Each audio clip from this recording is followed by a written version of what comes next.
नमस्कार मित्रों, मैं शिवम सुमन जीएस मैथ गुरु एकेडमी परिवार में आप सभी विद्यार्थियों का स्वागत करता हूं। जो विद्यार्थी नए हैं वो चैनल को सब्सक्राइब करें तथा पुराने विद्यार्थी चैनल को ज़्यादा से ज़्यादा शेयर करें। हम बढ़ते हैं प्रश्नों की ओर जो बने कल रात तक की सुर्खियों से। तो पहला प्रश्न है, हाल ही में किस कंपनी ने भारत में टिकटॉक ऐप की तरह एक ऐप लॉन्च किया है? देखिए, टिकटॉक की तरह एक शॉर्ट वीडियो बनाने का ऐप लाया गया है जो कि यूट्यूब शॉर्ट के द्वारा लाया गया है। यूट्यूब शॉर्ट इसका आंसर होगा। देखिए, टिकटॉक और पबजी जैसे गेम को भारत सरकार ने बंद किया था। भारत सरकार ने आईटी एक्ट 2000 की धारा 69 ए के तहत प्रथम चरण में 59 तथा दूसरे चरण में लगभग 116 ऐप्स को बैन कर दिया और उसके बाद यूट्यूब शॉर्ट्स के द्वारा टिकटॉक की तर्ज पर ही एक ऐप लॉन्च किया गया है। अगला देखिएगा, यदि हम यूट्यूब की बात करें तो यूट्यूब आपका 2005 में आया था। फेसबुक की बात करें तो 2004 में आया और गूगल की बात करें तो 1998 में इसकी शुरुआत हुई थी। अगला प्रश्न, हाल ही में एक समलैंगिक विवाह समाचार में था। एलजीबीटी समुदाय के अंतर्गत कौन नहीं आता है? देखिए, एलजीबीटी का जिसको फुल फॉर्म पता होगा वो इस आंसर को आसानी से दे सकता है। एलजीबीटी का फुल फॉर्म होता है, एल मतलब होता है लेस्बियन, जी मतलब गे, बी मतलब बाइसेक्सुअल और टी मतलब ट्रांसजेंडर। यानी लेस्बियन है हमारे पास, बाइसेक्सुअल है और ट्रांसजेंडर है। एक हमारे पास जी का अर्थ क्या होता है? गे। तो गे नहीं, यहाँ पर क्या है? बिडो। तो आंसर क्या होगा? बिडो। तो देखिएगा, बिडो उसमें नहीं आएगा। एलजीबीटी में कौन आते हैं आपके? लेस्बियन, बाइसेक्सुअल, गे और ट्रांसजेंडर। अब ये होते कौन है तो समझिएगा ज़रा।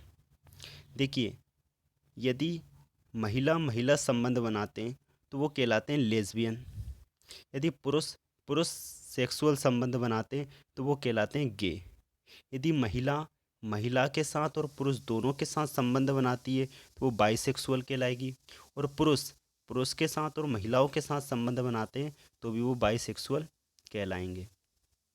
अगला प्रश्न, हाल ही में वैज्ञानिकों ने सौरमंडल के किस ग्रह पर जीवन की संभावना वाली गैस पाई जाती है पाने की घोषणा की है? तो आंसर होगा इसका शुक्र ग्रह। पृथ्वी की जुड़वा बहन, सुबह का तारा, सांझ का तारा, वीनस अर्थात शुक्र इसका आंसर होगा। देखिए, इस मैप में समझिएगा, ये सन दिख रहा है आपको।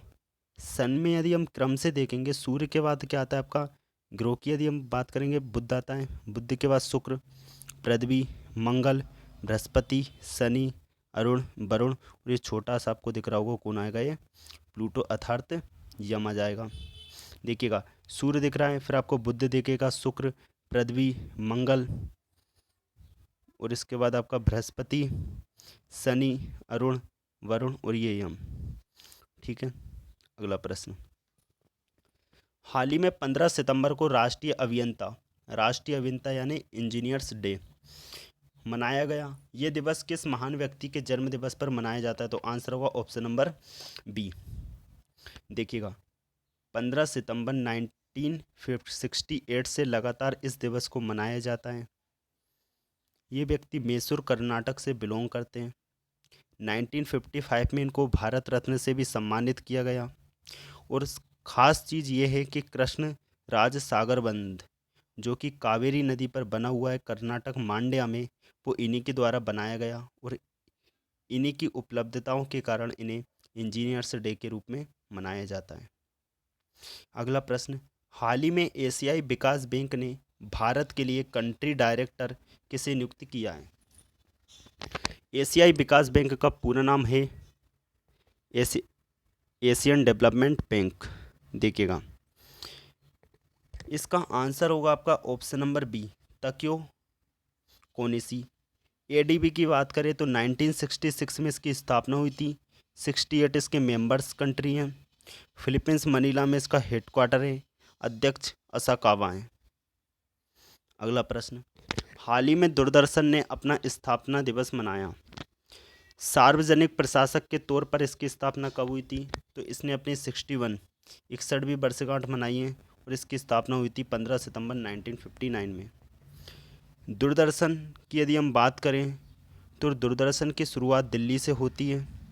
1965 में ऑल इंडिया रेडियो की शुरुआत होती है और जो दूरदर्शन केवल आपके दिल्ली तक सीमित था 1959 में, वो 1982 में पूरे भारत में प्रसार करने लगता है, क्योंकि यहाँ पर रंगीन टीवी की शुरुआत हो जाती है। यदि हम रंगीन टीवी की शुरुआत बात करें तो मद्रास एवं चेन्नई से होती है।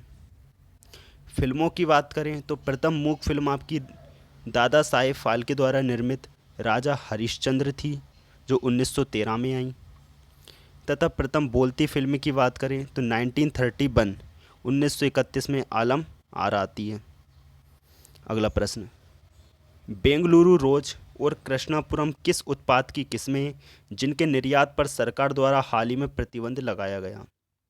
बेंगलुरु रोज और कृष्णापुरम ये कर्नाटक से संबंधित मामला है। कर्नाटक में भारी बारिश के कारण वहाँ की प्याज की जितनी भी फसलें थी वो सारी नष्ट हो गई।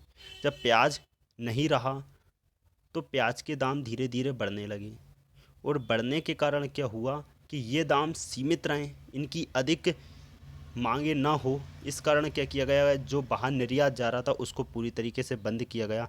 तो आंसर क्या होगा? प्याज। देखिए 2018-19 की यदि हम बात करें, 2018-19 में ऑपरेशन ग्रीन की शुरुआत की गई थी 500 करोड़ की लागत से। 500 करोड़ की इस योजना में 3 फसलों को रखा गया, ये 3 सब्जियों को रखा गया। टॉप टी मतलब टमाटर, ओ मतलब ओनियन प्याज, और पी से आएगा आपका पोटैटो यानी आलू। टमाटर, प्याज और आलू 3 फसलों को इसमें रखा गया, और ये प्रयास किया गया कि एकदम से इनकी क्या होते हैं, मांगें बढ़ती हैं, और एकदम इतनी मांग कम हो जाती है कि सड़कों पर फेंकते हैं। टमाटर और प्याज आपने देखे होंगे, भारी जब कीमत होती है अत्यधिक हो जाती है, और कभी इतनी कीमत गिरती है कि इनको सड़कों पर फेंकना पड़ता है।